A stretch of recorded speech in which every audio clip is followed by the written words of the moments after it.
We want to answer the question: is Ellen G. White a true prophet or a false prophet?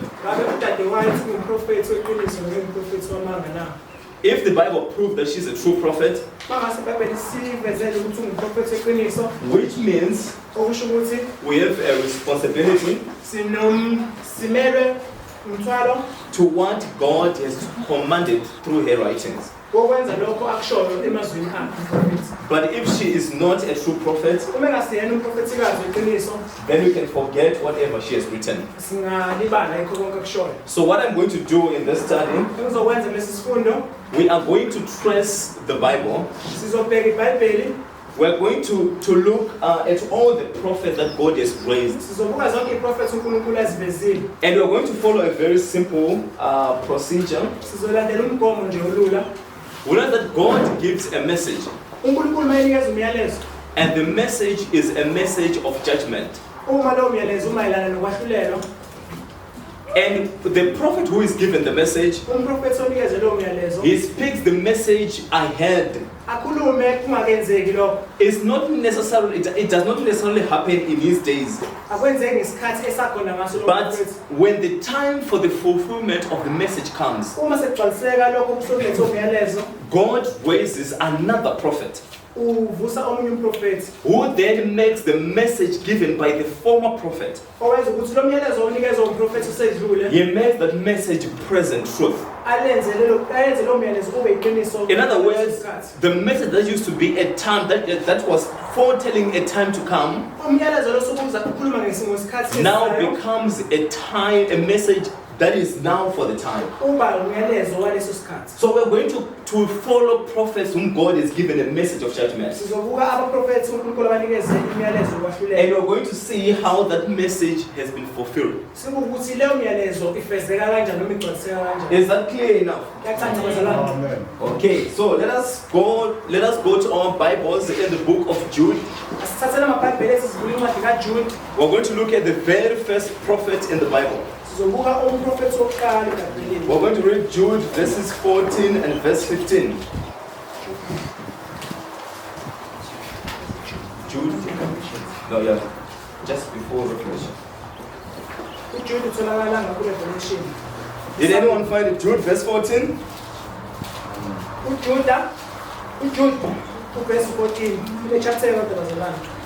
Verse 14. Verse 14. And Enoch also.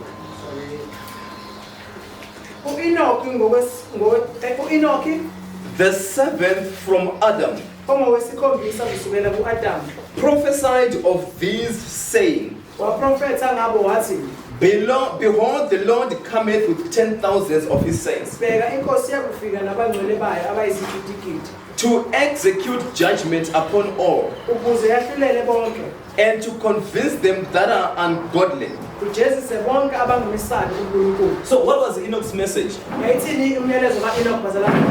According to Jude verse 14, the Bible says Enoch prophesied. Now we know that the one who prophesies is a prophet. So the very first prophet we have is Enoch. And Enoch gives a prophecy of judgment. Don't worry, my handwriting is very bad, I know that. So Enoch gives a prophecy of judgment. He says God is going to bring judgment upon the ungodly. Now, as Enoch was prophesying, he made his message very clear, using his son. Who was Enoch's son? Methuselah.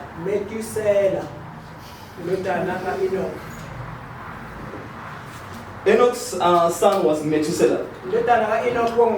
Now, we're not going to read these verses, but I just want to quote them. If you read in Isaiah chapter 8, chapter 8, verses 1, verse 2, and also Isaiah chapter 7. kanye no Isaiah chapter 7. Isaiah had 2 sons.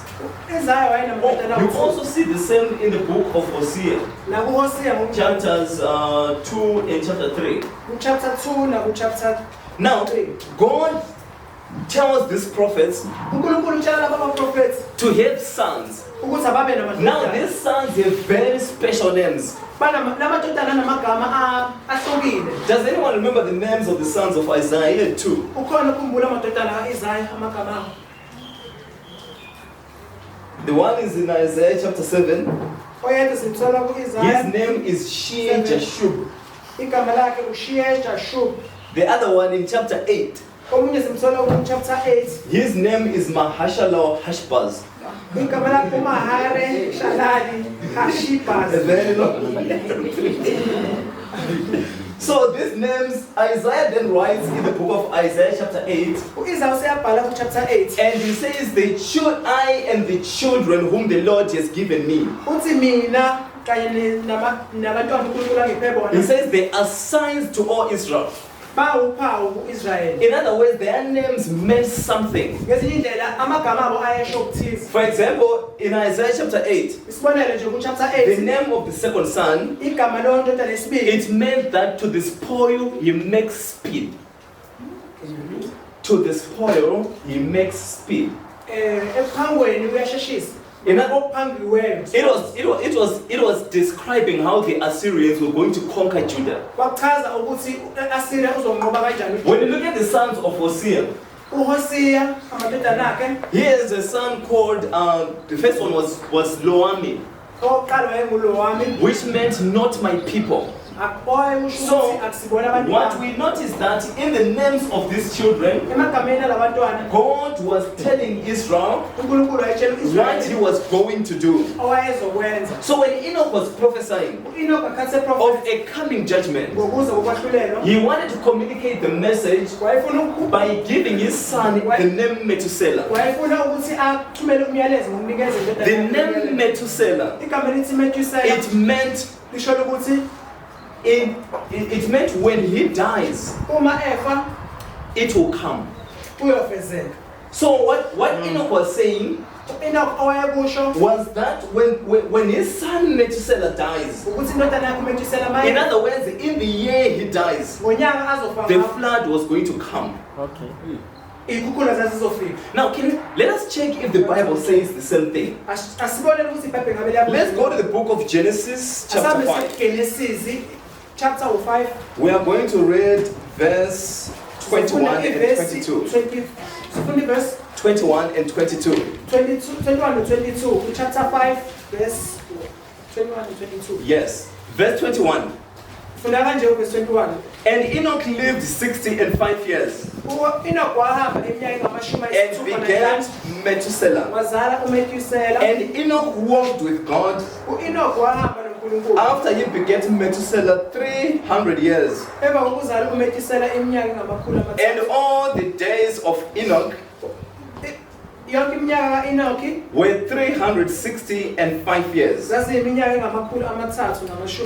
Enoch walked with God, and he was not, for God took him. Now let us go to verse 25. Verse 25. It says, and Methuselah lived 187 years.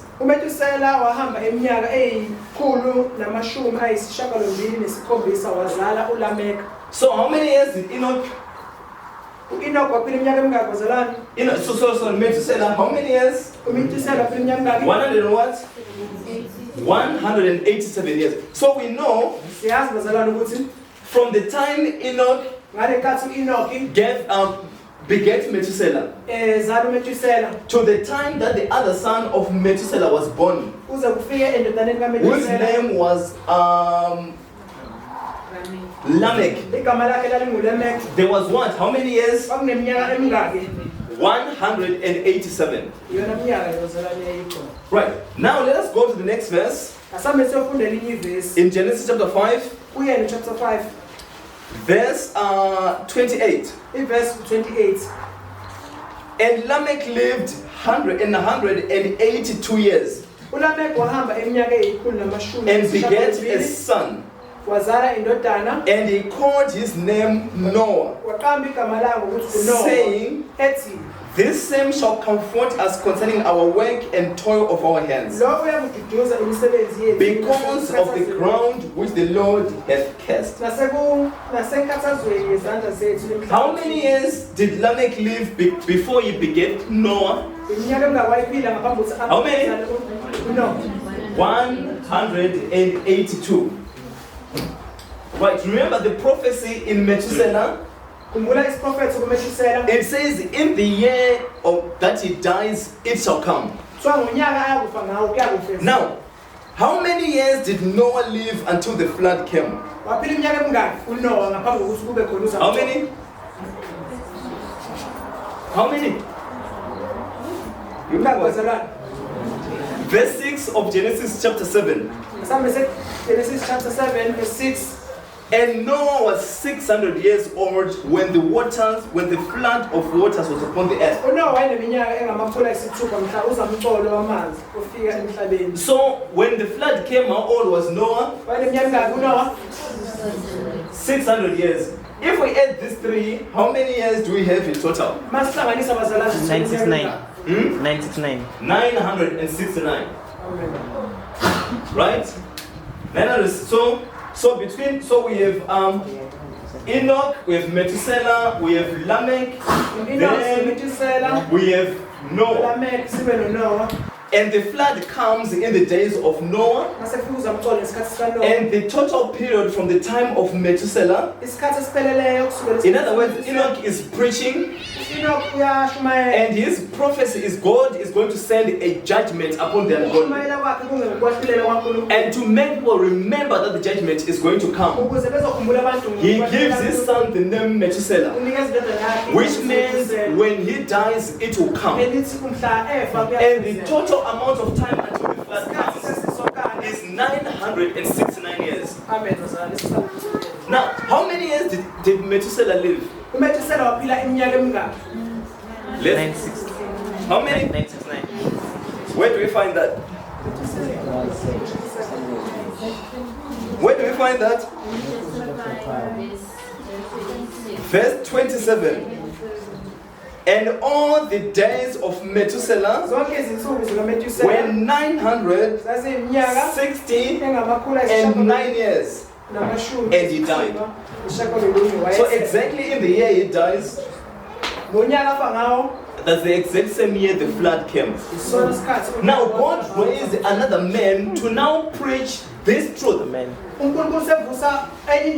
as present truth. Now, this man who was raised, what is his name? Noah. Let's go to the book of Hebrews chapter 11. You're going to have to open your Bibles a lot today.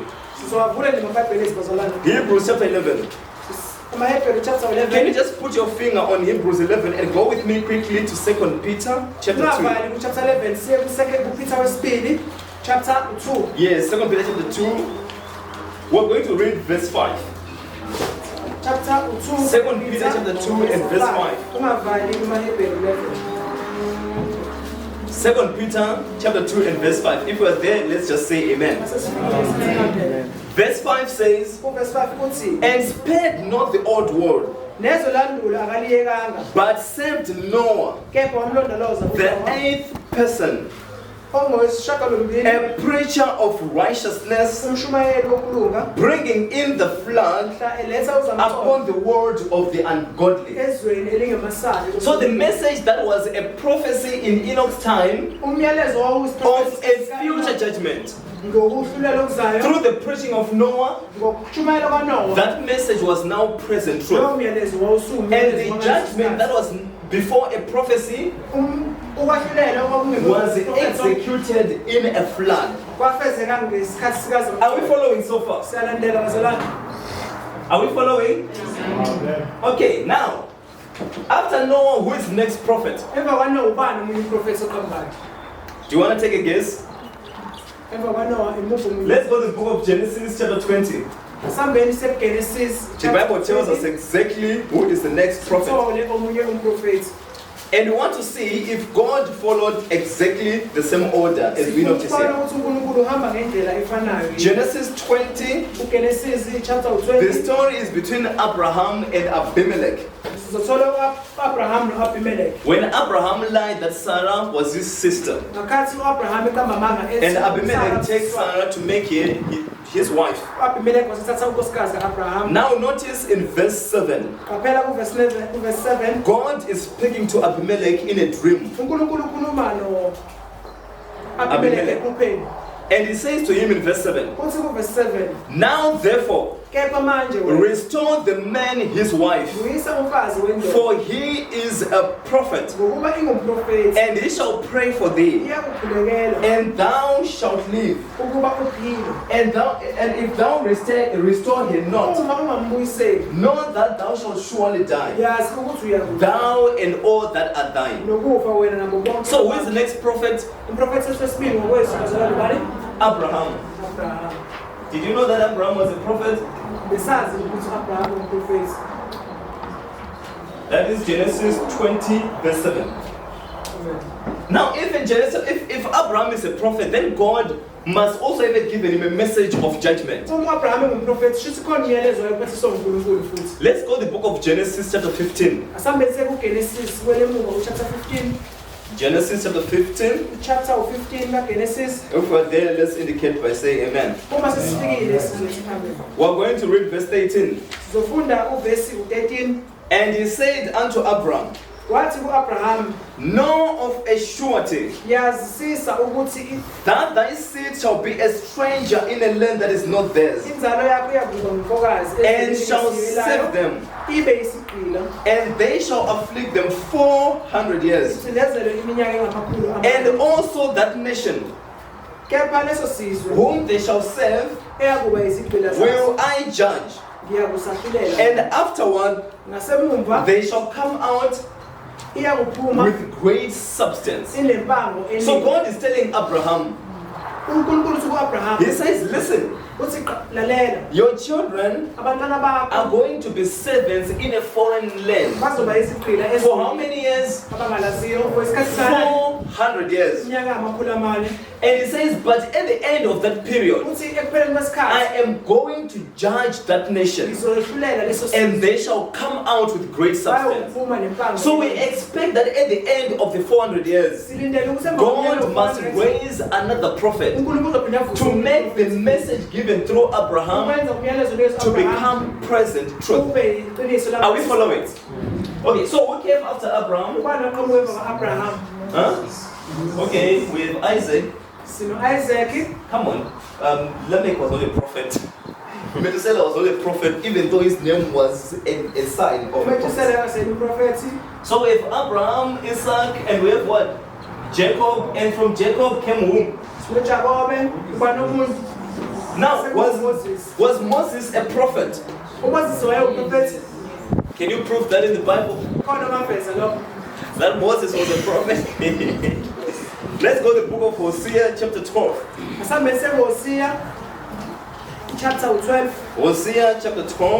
Hosea chapter 12. We're going to read verse 18. Hosea 12 and verse 18. Hosea chapter 12 verse 18. And by a prophet, the Lord brought Israel out of Egypt. And by a prophet was he preserved. So the Bible is very clear. The prophet who led the children of Israel out of Egypt was Moses. Now, did Moses have a message that was based on this time? Can we go to the book of Exodus? We're going to read chapter 12, verses 40 and verse 41. So Hosea says, God led Israel out of Egypt by a prophet. Now, let us go to the book of Exodus chapter 12, verse 40. Now the sojourning of the children of Israel who dwelt in Egypt was 430 years. And it came to pass at the end of the 430 years, even the self-same day, it came to pass that all the hosts of the Lord went out from the land of Egypt. So the Bible includes the 400 years plus 30. You remember that Abraham did not immediately go to Egypt after God gave him the prophecy. Actually, it was after Jacob was born that they actually went into Egypt. So when the Bible speaks about the 430, it's also including all the time that they actually went to Egypt. And if you study clearly, it includes all the time that Joseph was actually also taken to what? To Egypt. So that is why there's a difference between 400 and one says 400, the other one says 430. You know, some people look at that and say, oh, the Bible contradicts itself. It does not. You just have to look carefully. So after Moses, we want another prophet who also comes with a message of judgment. Now through Moses, God gave a much broader revelation of his will. So Moses gives a prophecy, and he says at some point, the children of Israel were going to be taken to captivity. But it did not give time. And that prophecy we find it in the book of Deuteronomy, chapter 28, from verses 46 to verse 52. He even communicates in detail how the children of Israel are going to be taken to captivity. Also in Deuteronomy chapter 18, Moses prophesied about the coming of another prophet. Now it had to wait for another prophet to come and give a message specifically talking about the time the children of Israel were going to be taken to captivity. Let's go to the book of Daniel, chapter 9, verses 1 and verse 2. Who do you think is this prophet? No, it's not Daniel. Somebody read Daniel chapter 9, verses 1 and verse 2. Yes! Jeremiah. It says, and in the first year of Ahasuerus, who was made of, it says Ahasuerus the meat. Yeah, are you reading? I'm trying to find Daniel. Daniel chapter 9, verses 1 and 2. Verse 9 and 2. What's it? In the first year of Ahasuerus, the first year of Darius, the son of Ahasuerus, of the seed of the Medes, which was made king over the realm of the Chaldeans. In the first year of his reign, I understood by books the number of the years whereof the word of the Lord came to Jeremiah the prophet, that would accomplish 70 years in the desolations of Jerusalem. So God had given a prophecy through Jeremiah, and the prophecy said 70 years. The Israelites were supposed to be in captivity. Now let us go and look at this prophet. Let's go to the book of Jeremiah chapter 25. If we're there, let's indicate by saying amen. Jeremiah 25. Jeremiah chapter 25. Amen.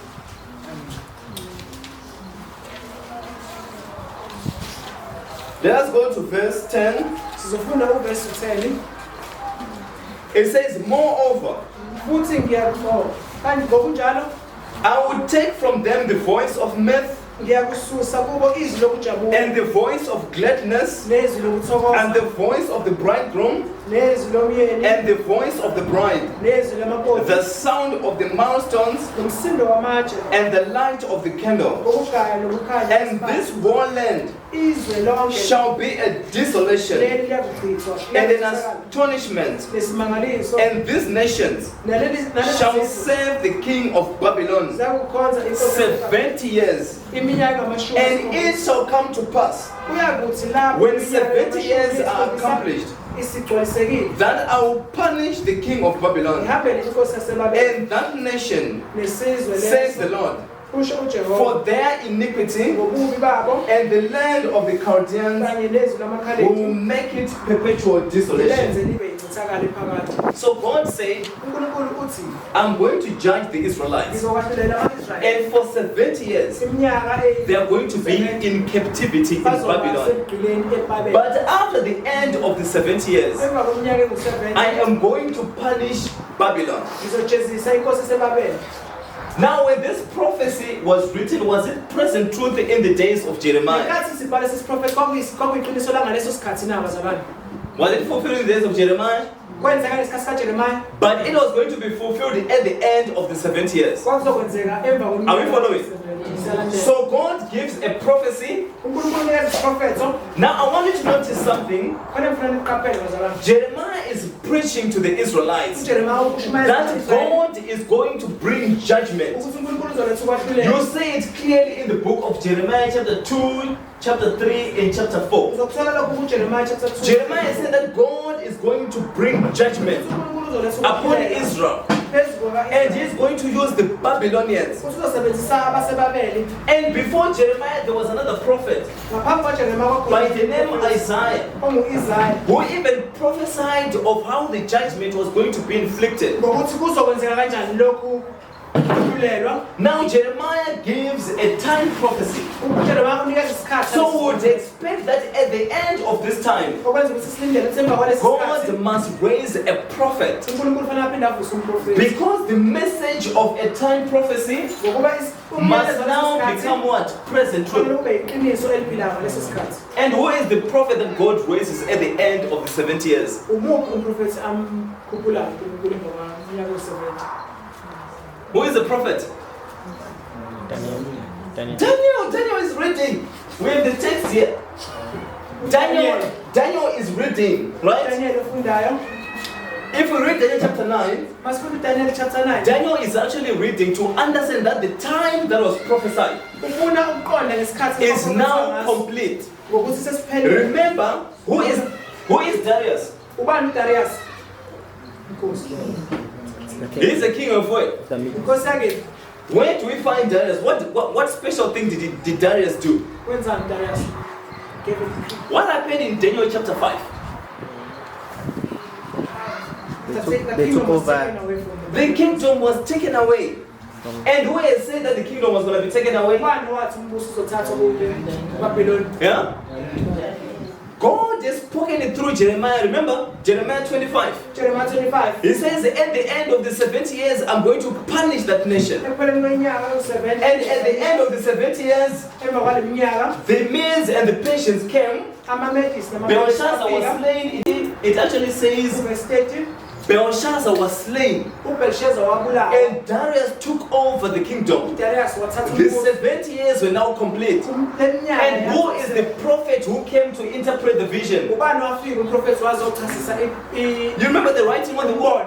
sasikhumbulisa The prophet who comes to explain is who? ubani wafika Daniel. So do we see so far siyabona yini bazalwane that God is very consistent in his method? ukuthi uNkulunkulu akakudluli He gives a time prophecy concerning judgment, uveza isikhathi esiprofethweni esimayelana and the time prophecy is communicated through a prophet. and lo myalezo usuke ukhulunywa And when the umprofethi time period comes to its fulfillment, uma sekufika leso sikhathi God raises another prophet uvusa omunye umprofethi who then preaches the message not as a message to come, ashumayele iqiniso hayi but as a message now being fulfilled. njengeqiniso Do we eliphilayo see that? siyakubona lokho Now, we have another prophet we're looking at now, and the prophet is Daniel. okuthiwa uDaniel.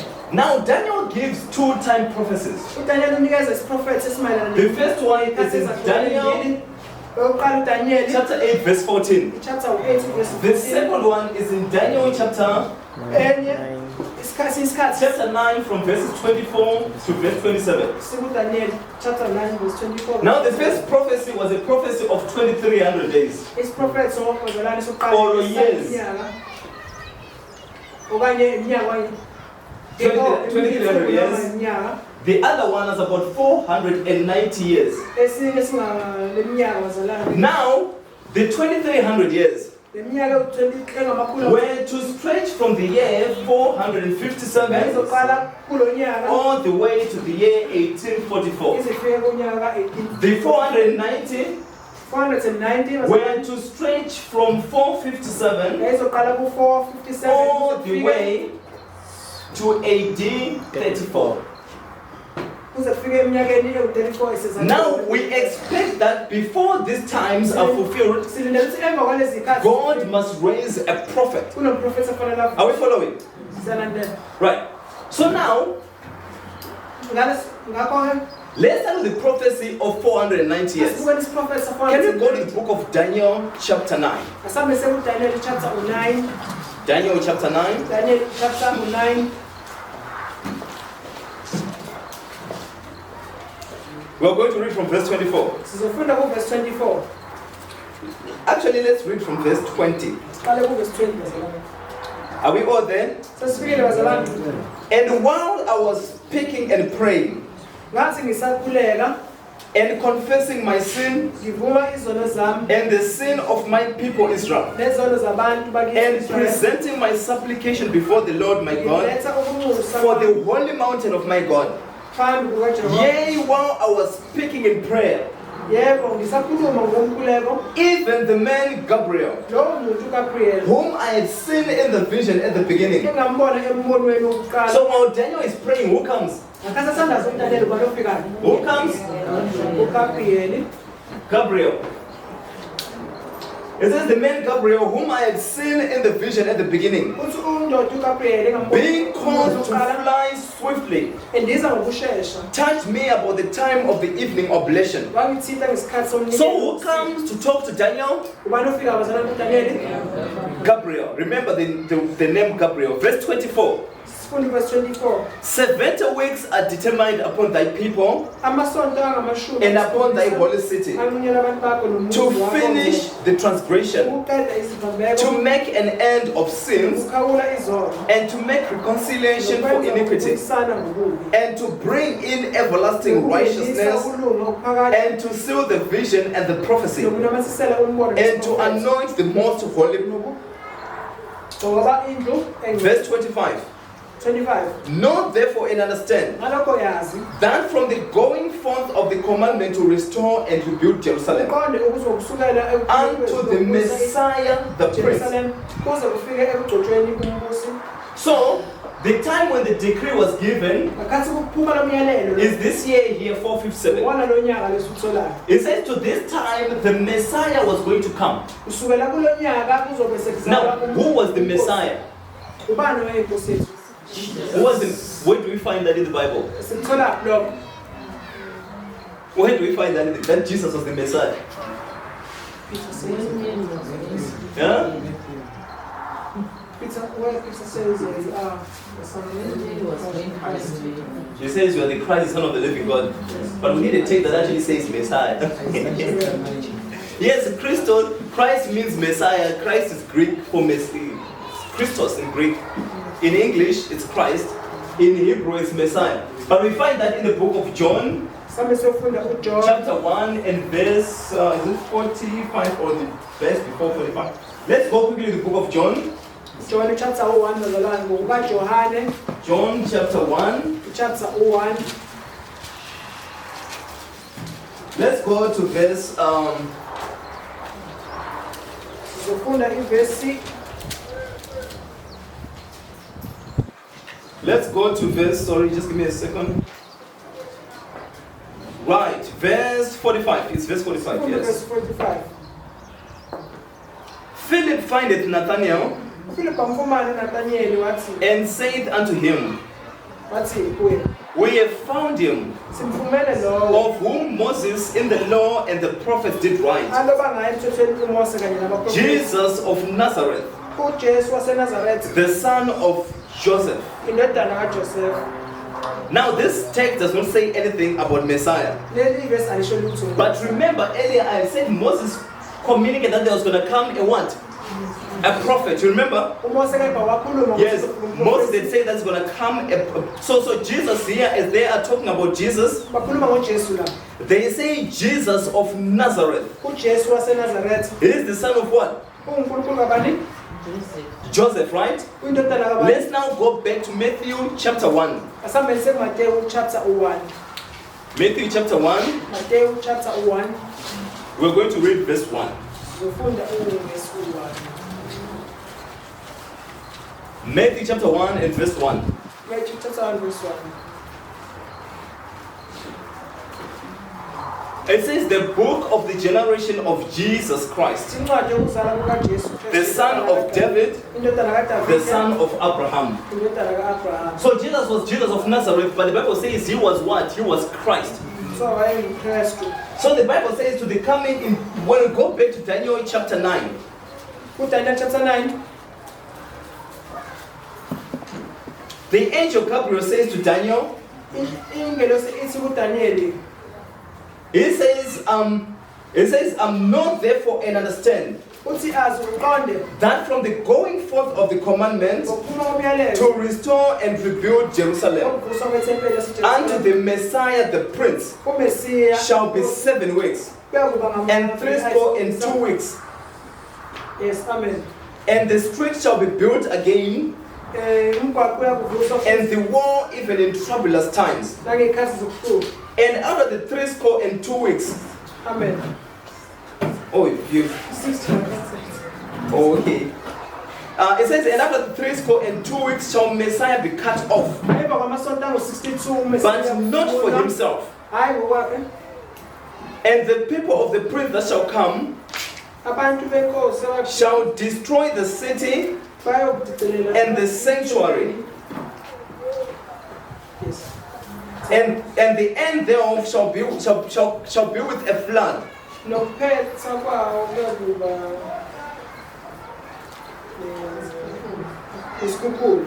And unto the end of the war, desolations are determined. Now, let's summarize what the Bible is saying here. Daniel is being told by Gabriel. He says, listen, there is a period of 490 years that has been given to your people. And during this period, they are going to rebuild Jerusalem.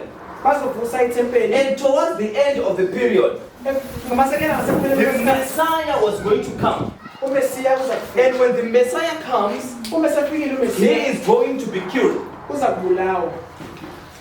is going to be killed, but not for himself. Why? Because Jesus was going to be killed, but not for his own sins, but for our sins. We find that in Isaiah chapter 53. And it says after the Messiah is killed, he says the Jews are going to be destroyed by a war. And in this war, the city is also going to be destroyed. Are we following? So now this is a time prophecy. So we expect that when the time comes, God must raise a prophet. Are we following? So when the 490 years are about to end, God must raise a prophet who must come. Now when you go to the book of Matthew chapter 3, from verses 7 to verse 12. Matthew chapter 3 from verses 7 to verse 12. Who do you think is this prophet? Huh? Yes, John. But God raised another prophet. There were two prophets. John was the first one. Who is the other one? Umuphi omunye? Who is the other one? Ubani omunye umprofethi ozalwa? Yes, Jesus. Amen. uJesu uqobo lakhe ozalwa. Jesus. So we expect these two prophets Silindele ukuthi laba prophets ababili to be preaching a message that Daniel had prophesied. ukuthi bashumayele umyalezo wakwashumayela phambili. So what do we get? What did John preach? We're going to go to John chapter 3, Matthew chapter 3, sorry, verses 7 to verse 4. Sizofunda kuMatthew chapter 3. But we're also going to look at Mark chapter 1, verses 14 and verse 15. Chapter 1 verse 14. Now, let's start with the book of Matthew. Sizofunda kuMateyu. Let's start with Matthew chapter 3. Sizokala kuMateyu chapter 3 from verse 7. Verse 7.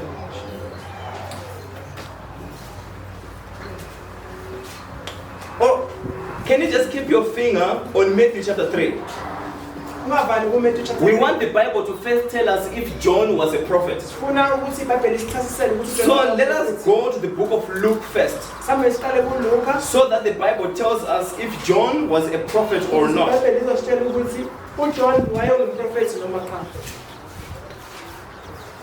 Let us go to the book of Luke chapter 1,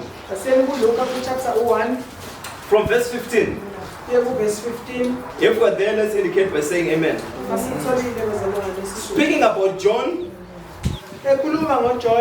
and guess what? Who is talking to Zechariah here? Gabriel. Where do we find Gabriel? Back there, 490 years earlier, talking to Daniel. Now the same Gabriel comes. And he is communicating with Zacharias. Who else did he go to communicate with? Joseph. Yes, Joseph, but he also goes to talk to Mary, to tell her that there is a child who is going to be born of you. Now notice in verse 15 of Luke chapter 1. It says, for he shall be great in the sight of the Lord, and shall drink neither wine nor strong drink, and he shall be filled with the Holy Ghost even from his mother's womb. And many of the children of Israel shall he turn to the Lord their God, and he shall go before him in the spirit and power of Elijah, to turn the hearts of the fathers to the children, and the disobedient to the wisdom of the just. Amen. To make ready a people prepared for the Lord. Now last week we read in the book of Matthew chapter 11, from verse 14, when Jesus says, of all that are born among women, he says there is not risen a prophet greater than John. So the Bible makes it very clear that John is a prophet. Now let's hear what message is John preaching about. Matthew chapter 3, from verse 7. It says, but when he saw many of the Pharisees and Sadducees come to his baptism, he said unto them, O generation of vipers, who yet warned you to flee from the wrath to come? Bring therefore fruits meet for repentance, and think not to say within yourselves, we have Abraham to our father. For I say unto you that God is able of these stones to raise up children unto Abraham. And now also the axe is laid unto the root of the trees. And it says, and every tree that bringeth not forth good fruit is hewn down and cast into the fire. Notice verse 12. He is now speaking about Jesus. He says, whose fan is in his hand, and he will thoroughly purge his floor, and gather his wheat into his garner, but he will burn up the chaff with unquenchable fire. So John here is saying that the time has come when the axe is going to be laid at the root of the tree. Now, you all know that when we are trying to nurture a tree, we don't cut the roots, but we cut the branches. We call it what? Pruning out together. Now, in the book of Matthew, book of Luke chapter 13, Jesus speaks about a parable where there was a man who came to a vineyard and he saw of a tree for 3 years. And he says, I've come these 3 years looking for fruit, but I find none. And he says, this tree is just wasting the ground. Cut it down. And then the man says, no. Let me alone this year also. I'm going to put manure and I'm going to dig around the tree. And if it bring not forth fruit, you may then cut it down. And we know that in that parable, Jesus was using the fig tree to talk about the children of Israel. And in that very year, Jesus was crucified. And the Jews rejected Jesus. And because they rejected the prophet, the Bible says they were going to be cut down. And exactly in the year AD 70, Jerusalem was destroyed. And all the Jews who were in Jerusalem, they were burnt with fire. And some were taken to captivity. Now, who had said that Jerusalem was going to be destroyed? It was the prophet Daniel, 490 years and earlier. And exactly when the time was about to be fulfilled, the prophet John comes. You have actually Gabriel, who had given the message to Daniel. He comes and then he communicates to Zechariah that John was going to be a prophet of the Lord to prepare the second coming, to the first coming of Jesus. But not only John, another prophet was also going to come. And this prophet was Jesus. In Mark chapter 1, let's go quickly to Mark chapter 1. Mark chapter 1, we're going to read verse 14. It says, now after that John was put in prison, Jesus came into Galilee, preaching the gospel of the kingdom, and saying, the time is fulfilled, and the kingdom of God is at hand. Repent ye and believe the gospel. What time do you think Jesus was preaching about? The prophet of 70. Yes, the prophet of 70. Remember the prophet of 490 years? It had said that the Messiah was going to come. Now here's a very interesting question. When did Jesus become the Messiah? At his baptism. Who says it is baptism? Let me say by show of hands. Who says that his baptism Jesus became Messiah? Okay, what do others say? Huh? I think he confirmed him. He was ordained. He was confirmed to be Messiah. Yes. Ordained as the Messiah. Ordained as the Messiah. Okay. What other answers do others say? At his birth, what does Messiah means? The anointed one. The anointed one, right? Okay. When was Jesus anointed? At his baptism. At his baptism. So Messiah was indicating office. In other words, the anointed one. And you can say that because Jesus says in Matthew 24 and verse 24, and many false Christ shall appear. Meaning that there are people who can come and say, I am also Christ. Which means Christ is office. Are we together? The anointed one. There are churches today that have their own Christ, isn't it? There is what those are who are called what? The Church of Nazareth. Yeah, they say they are Christ. Yeah. Yeah, And he is the way. yeah, he's the way. There are many churches who come say that we have what? Our Christ. So Christ or Messiah is an office. And Jesus became Messiah at his baptism.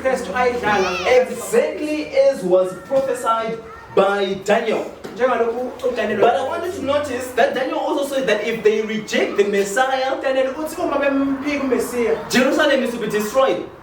Which means we need to hear the prophet himself repeating exactly the same message that Daniel had prophesied. Let's go to the book of Luke chapter 19. Luke chapter 19. Luke chapter 19, if we're there, let's indicate by saying amen. From verse 41. Verse 41. And when he was come near, Luke chapter 19 from verse 41. Okay. He beheld the city and wept over it, saying, if you had known, even thou at least in this thy day, the things which belong unto thy peace, but now they are hid from thine eyes. For the days shall come upon thee, that thine enemies shall cast a trench about thee, and compass thee round, and keep thee in on every side, and shall lay thee even with the ground, and thy children within thee, and they shall not live in thee one stone upon another, because thou knewest not the time of thy visitation. So, brothers and sisters, what we have noticed so far, from Enoch to Noah, from Abraham, from Noah, from Noah to Abraham, from Abraham to Moses, from Moses to Daniel, from Daniel to John and Jesus, is that God has always followed an exact same sequence of work. A message is given with a specific time, and when the fulfillment of the time comes, God raises another prophet. Is that clear? Can we all follow that? But here is a very interesting question. Has any of these prophets been loved by the people? Did people love John that much? Did they love Jeremiah? What about Moses? No, not even the people to whom the prophet had been sent. They never loved him. But they were bent on always opposing the prophet whom God sent. John they put in prison and beheaded him. Jesus they crucified on the cross. The people to whom he was sent. Now remember, we say Daniel was given two timelines. One was concerning 2,300 days or 2,300 years. The other one had 490 years. Now we were looking at this one, and we noticed that it was exactly fulfilled at the first coming of Jesus. The same angel who even communicated to Daniel, was the same angel who came and was announcing that the time has come. He goes to Mary to tell her that you're going to be the mother of the Messiah. He goes to Zacharias and Elizabeth and he says to them, listen, you are going to be the parents of the forerunner of the Messiah. And he even goes to communicate to many more people. Why? Because God is using the exact same angel to fulfill his work. Now, do you think God is going to follow the same process to fulfill the latter period? Let us try to notice that. Okay. Now, let's go back to Daniel chapter 8. We are about to close. Daniel chapter 8. Daniel chapter 8. Daniel chapter 8. Daniel is given two visions. In the first vision, he sees a ram and a he-goat. In this and this vision, you find it in Daniel chapter 8, from verses 1 all the way to verse 12. Then in the second vision, he sees two angels speaking. And you find this vision in Daniel chapter, it's in Daniel chapter 8, verses 13 and verse 14. Now it's like dreaming in the middle of a dream. You know, like you are sleeping and you are dreaming. But while you are dreaming in your dream, you have another dream. It's like you are dreaming of yourself sleeping and dreaming. Does that make sense? This is the kind of vision in Daniel chapter 8. So Daniel, in the midst of a vision, he sees another vision. Now, the first vision was completely explained. He was told that the ram is the Medians and Persians, and he was told that the he-goat is the Greeks. And he says that after the Greeks, he was even told that they were going to calm the Romans. But there was a vision that Daniel did not understand. It was a vision concerning the 2300 years. Now, as Gabriel is explaining, if you notice in Daniel chapter 8, Gabriel is doing all the explanation. He says to Daniel in the book of Daniel chapter 8, verses 17 and verse 19, he says, listen, son of man, the second vision is going to be fulfilled in the time of the end. That is the vision of the 2300 years. He says it's going to be fulfilled in the time of the end. Now he continues to explain the first part of the vision. And as he's busy explaining, Daniel is now thinking about the 2300 years. In Daniel's mind, he says God has said through Jeremiah that there's only going to be 70 years. Now, did the children of Israel not repent? That God wants to put 2,300 more years. So in chapter 9, Daniel begins to pray. Right? But Gabriel had said, no, listen. In chapter 8, he said this vision is going to be fulfilled at the time of the end. And he clearly explained the first part of the vision. But when it gets to verse 26 of Daniel chapter 8, he says the vision of the 2300 days which were told is very true. But I want you to seal the vision, for it shall be for many days. And when Daniel heard that this vision is true, Daniel thought my fears are confirmed. There is going to be 2,300 more years. So when you read Daniel chapter 8 and verse 27, Daniel says, I did not understand the vision. And he says, I fainted and was sick, but I went about and did the king's business.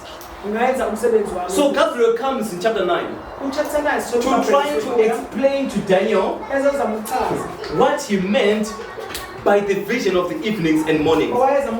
Now, after chapter 9, Daniel completely understood now. When you come to Daniel chapter 10 and verse 1 and verse 2, Daniel actually says that he now perfectly understood the vision. But when you come to the book of Daniel chapter 12 and verse 4, Daniel is told that the vision is to be fulfilled at. In other words, when we come to the time of the end, we are also to expect, number one, the fulfillment of the vision. And what did this vision say? In Daniel chapter 8, verse 14. What did the vision say in Daniel chapter 8, verse 14? Unto 2,000, no, not the coming of the Messiah. It says what? Unto 2,300 years. What is going to happen? The sanctuary is going to be cleansed altogether. Now, if we study Leviticus chapter 16 Masifunda uLeviticus and Leviticus chapter 23, chapter 16 the cleansing of the sanctuary involves a judgment. ukuhlanzwa kwethempeli kunokwenza ngekwahlulelwa. Are we together? The cleansing of the sanctuary involves a judgment. Ukuqina kwethempeli. Now, I know that my time is up. But allow me to just summarize this. When we go to Daniel chapter 7, we studied this prophecy before. Now in Daniel chapter 7, we have 4 kingdoms. What is the first kingdom? Babylon, Babylon. The second one? Medians and the Persians, The third one?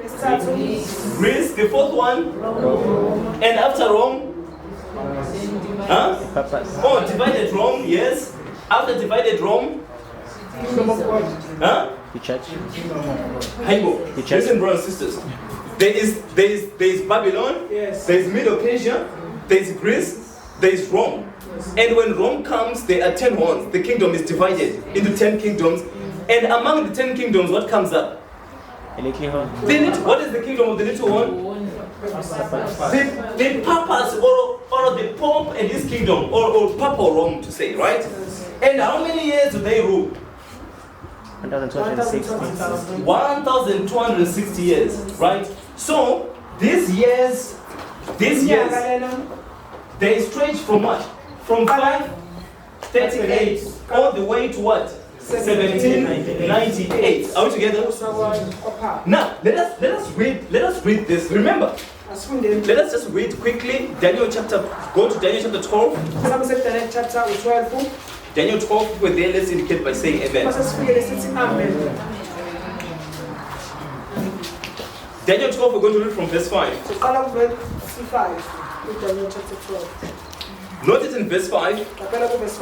Then I, Daniel, looked, and behold, there stood other two, the one on this side of the bank of the river, and the other on that side of the bank of the river. And one said to the man clothed in linen, which was upon the waters of the river, how long shall it be to the end of these wonders? So the wonders that Daniel is talking about was he saw the people of God in Daniel chapter 8 being killed. Right? They were being killed, So Daniel says, how long is this going to be? And in verse 7, it says, I heard the man clothed in linen, which was upon the waters of the river, when he held up his right hand and his left hand unto heaven, and swore by him that lived forever, that it shall be for a time and times and a half. And when he shall have finished to scatter the power of the holy people, all these things shall be finished. So he said this is going to last for 1,260 years. Now, let us say we do not know when the judgment was going to start. If we go back to Daniel chapter 7, one thing we know for sure is that the kingdom of the Babylonians must come and must go. Then the Middle Persians must come and they must go. Then who follows next? The Greeks, they must come. Then the Romans must come, and after the Romans, Rome must be divided into 10 kingdoms. And out of the 10 kingdoms, the Pope must rise in his kingdom. Right? And when the Pope now has lost his power, what then comes? The judgment. Because remember, Daniel then saw the Ancient of Days sit. Are we together? So in other words, at the end of the 160 years, the judgment was going to start. Right? But the Bible calls this period from 1798 coming all the way to our time. Right now we're in 2022. It calls it the time of the end. Are we together? In other words, from 1798 coming to it's called the time of the end. Now, Daniel was told that the 2300 days prophecy was going to be fulfilled in the time of the end. Now, what do we expect God to do when this time comes? God must of necessity also raise a what? A prophet. And what must this prophet do? This prophet must confirm this message. Are you following, brothers and sisters? So what then happens when the year, like the 2300 days, they were fulfilled in 1844. So we saw it from to 1844. What happened in 1844? Kwenzakalani ngo-1844? Bazalwane. The great disappointment. What were these people preaching? Ukudumala okukhulu babeshumayeza ukuthini bazalwane? Jesus is coming. Jesus is coming, but specifically, what were they busy preaching? Babeshumayela ukuthini? Number one, Daniel 8. their message was based on Daniel chapter 8 and verse Babekhuluma 14. ngoDaniel 8 verse 14. Now, interestingly enough, when you study the history of 1844, Ukufunda umlando wa-1844. Daniel chapter 8 verse 14 uDaniel 8 was so popular wawudume that even the little kids were heard reciting the verse by hand. bakwazi ukuyisho lo myalezo. But interestingly enough, they Ngokumangazayo were also preaching the first angel's message. babeshumayela nomyalezo What does the first angel's message say? ikhuluma ngani? The judgment is come. Ukwahlulela Are you following? Sekufikile. Now, did God raise a prophet Ngabe uNkulunkulu wamvusa lo mprofethi to communicate this message? ukukhuluma ngalo myalezo. Who is this prophet? Ubani uprofethi? Ellen White. God raises another prophet, uNkulunkulu wavusa omunye umprofethi Ellen G. White. Ellen White. Is this clear so far from the Bible? Bathatha abazalwane ngokweBhayibheli. Huh? Has any of these prophets ever been loved? Baseke bathanda abazalwane. Now, from what we have studied so far, Kulokho sikufundile can we conclude that Ellen G. White is a true prophet? singaphetha ngokuthi Huh? umprofethi oqiniso na. Can we conclude that she's a true prophet? Singakusho yilokho bazalwane. Can we believe exactly everything that she says is coming from God? Singakholelwa njengokuvela uNkulunkulu akushoyo. Yes. Are you following? At the exact time, God raised a prophet uNkulunkulu ngesikhathi to communicate His will. Now, I want to close, brothers and sisters, by just saying something that is completely unrelated to what we've been studying. Ngizosho nje ukuthi But has this been clear so far? Lokhu kuyathatha Now, in the Bible, eBhayibhelini there's a very funny way in which they used to call a prophet. kunendlela ababebiza Now, ngamaprofethi. can you please open your Bible? Someone look at 1 Samuel chapter 9. Whoever finds it can read for us in whatever language you want to use. Someone go to Isaiah chapter 20. It's Isaiah 29. Just give me a minute. Someone who finds 1 Samuel chapter 9 can read for us 1 Samuel chapter 9. Yes. Verse 9. Verse 9. Yes. Formerly in Israel, the men went to inquire of God, he said, Yes. come, let us go to the seer. You know, what? Yes. Read. For today's prophet Yes. was formerly called a seer. Yeah. What was the prophet called? A seer. Are we together? Yes. The prophet was called a seer. In other words, the one who sees. Now, I want you to notice. This. Let's just go quickly and scan a few verses. Go with me to the book of Numbers. Quickly, go with me to the book of Numbers, chapter 24. Numbers, chapter 24. I want you to see verses 3 and verse 4. Numbers 24. Verses 3 and verse 4. Somebody also go and open for us is 2 Kings.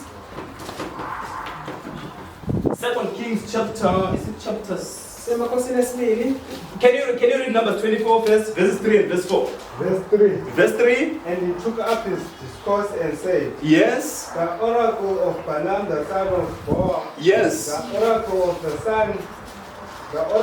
sun whose eye is opened, the oracle of him who hears the words of God. Yes. So sees the vision of the who Almighty, sees the vision of the Almighty? falling down with his eyes and come. Yes. Do you notice Balaam was a prophet, even though he turned later to be a false prophet. uBalaam wayengumprofethi noma wamjikela. But how does he describe himself? He says the one who sees. Out together. Chaza njengobona imbono. In other words, the prophet is always called the seer. In other words, the one who sees. Now, if you read in the book of 2 Kings, I think it's chapter 6, there is a story. Mostly you like quoting the text. So what was happening was the king of Syria was asking his people, why is it that every time I set my trap, The king of Israel always avoids it. Who is telling the king of Israel? And then one person said, no, there is no one among your soldiers. There is a prophet in Israel who even knows your thoughts in your bed. And then when Elisha went out with this servant, the servant saw the army of Syria gathered around. And then when he saw the army of the Syrians, he says, oh, we things are messed up. And then Elisha said to him, no, those who are with us are more and mightier than they which are with them. Right? What is happening here? The servant is saying only the armies of Syria, and Elisha says the ones who are with us are more. What was Elisha saying that the servant was not saying? Elisha was saying all the armies of God, right? In other words, the prophet is always permitted to see things that the normal human eye cannot see. Are we together? Now, so you have consistent testimony in the Bible that here the prophet is the seer. I'm forgetting the text, but I think it's in the book of Isaiah chapter 29. When the Bible actually says that he had made their prophets blind. A blind prophet means that a prophet who cannot what? Cannot see. Are we together? A prophet who cannot see. In the book of Proverbs, I think it's Proverbs 20. If I'm not mistaken, it must be Proverbs 29 and verse 18. That says, where there is no vision, the people perish. Are we together? So in other words, the prophet is always the seer or the one who has visions for the church. Are we together? Now here is the question. What is the problem of the last church? Have you ever read Revelation chapter 2 verses 14 to verse 21? The church of Laodicea. What is the problem with that church? Huh? They are lukewarm. They are neither hot or cold. What else? They are yes. It says you know that you're what? Like you are miserable. You are poor. You are wretched. You are what? Blind. And you are naked. That's how Jesus describes this church. You are miserable.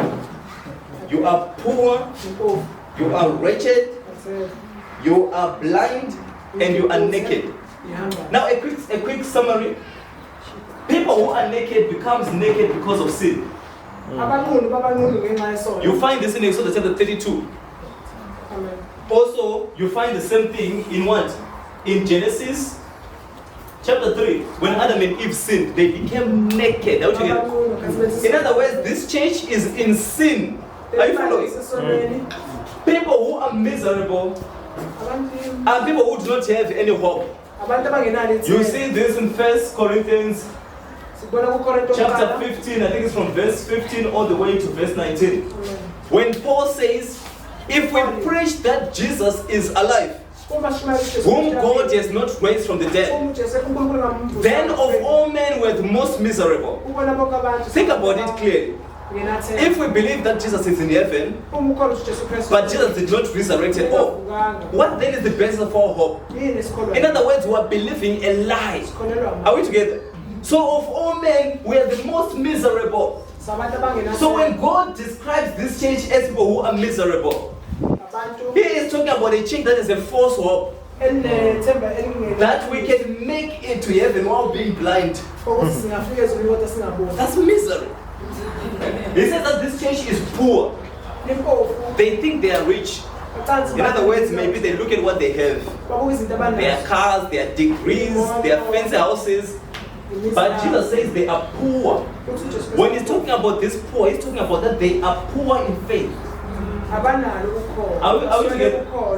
In the book of James chapter 2, you see this. Also Revelation chapter 2. People can be rich in material goods but poor in faith. People can be poor in material goods but very rich in faith. Now, people who are wretched, you see this in Romans chapter 7. I think it's verse 23. When Paul says, oh wretched man that I am, Who shall deliver me from this body of death? In other words, the people who are wretched are people who are always following the suggestions of sin. They have no power at all to resist. But when Jesus is talking to this church, he says, in addition to all these things, you are also blind. Now, what is the solution to the blindness?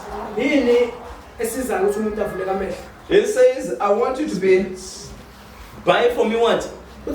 Eye salve. And eye salve that you can anoint your eyes that you may what? You may see. In other words, what the church needs to do, they need to see. They need to see their condition clearly. Where do you think is this eye salve found? In the word of God. But you need to go to the one who has been given the eye salve, the other, in other words, the one who can see for the church. So what did God give to this church? He gave them the seer. Are we together? So that through the seer, when they pay attention to the seer, they can remedy all these defects and be prepared for the second coming of Jesus. Are you following? Now you go to read what Sister White has been given to read.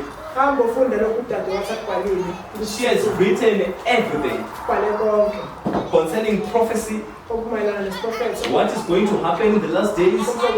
She has written everything about health, about marriage, about young people. She has written about education. She has written even about daily living, how to live day by day.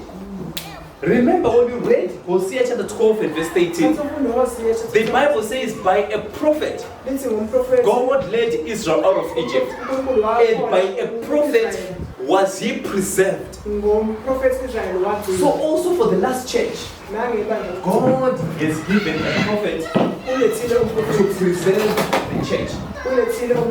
Now we are done in our study. Has this been clear so far? Now, can we conclude from the study that Ellen G. White is a true prophet? So if she communicates to us that this is what we need to do concerning our health, our marriages, our education in the last days, do we take it as her voice or as the mind of God? As the mind of God. Okay, I want to make a special prayer this morning.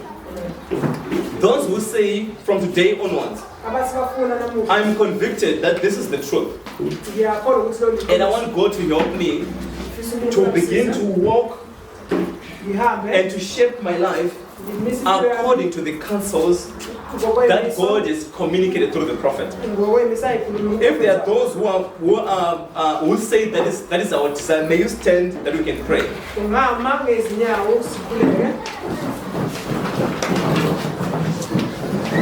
Let us bow our heads for a word of prayer. Our dear Heavenly Father, we come to you in the wonderful name of Jesus. We want to thank you, dear Heavenly Father, for your mercy towards us. Thank you for communicating to us through your word. We have seen clearly, dear Heavenly Father, from even the beginning of the world, that you have always been communicating clearly through your servants, the prophets. And even to the last church, which is the church in the current era, you have also communicated your will through a prophet. We pray, dear Heavenly Father, that you may help us to shape our lives according to what you have been pleased to communicate. We stand, dear Heavenly Father, before thee, asking that you may help us as we now endeavor to want to listen to the message that you have been pleased to communicate and to walk in the light and in the counsels of that message, asking that you may guide us, for your word never errs. Where in the past we have erred, dear Heavenly Father, for various reasons, may you help us today that we have heard an understanding, that we may cherish this truth and that we may cultivate it in our hearts, and that we may learn to walk with you day in and day out. May you bless your congregation and send even stronger convictions into our hearts. Help us, dear Heavenly Father, to be broken in heart and to listen to your voice. Thank you for the time that we've had to study, and even as the Sabbath continues, may you be with us. Even as we move into the next program, may you bless those who are going to minister and the children's sermon, and also in the divine service, may you be with us. Please, dear Heavenly Father, may you pour your Holy Spirit and minister to our needs. Bless us even at this time, for we pray and we ask for all these things in the wonderful name of Jesus. Amen.